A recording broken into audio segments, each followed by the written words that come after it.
Mock drill क्या होता है?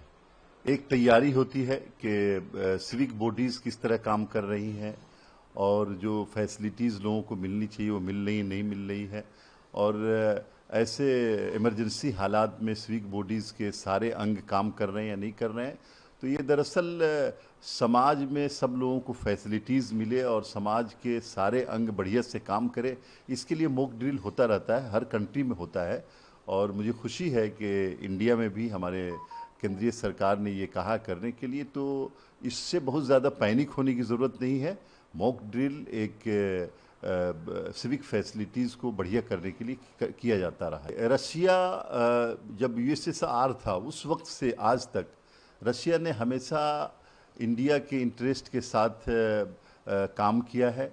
और हमने भी, जब वो यूक्रेन जंग में थे और पूरी दुनिया ने रशिया को छोड़ दिया था, तो हिंदुस्तान वाहिद कंट्री है जिसने रशिया को पूरी तरह से सपोर्ट किया।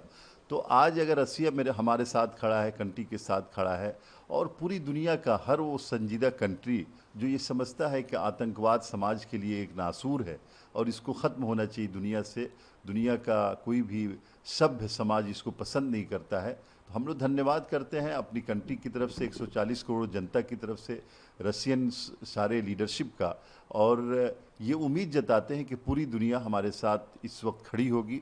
हम लोग आतंकवादियों के खिलाफ लड़ने जा रहे हैं, आतंकवाद पीड़ित हैं और आतंकवादियों ने पूरी दुनिया में एक चैलेंज खड़ा कर रखा है सिविल सोसाइटी के सामने।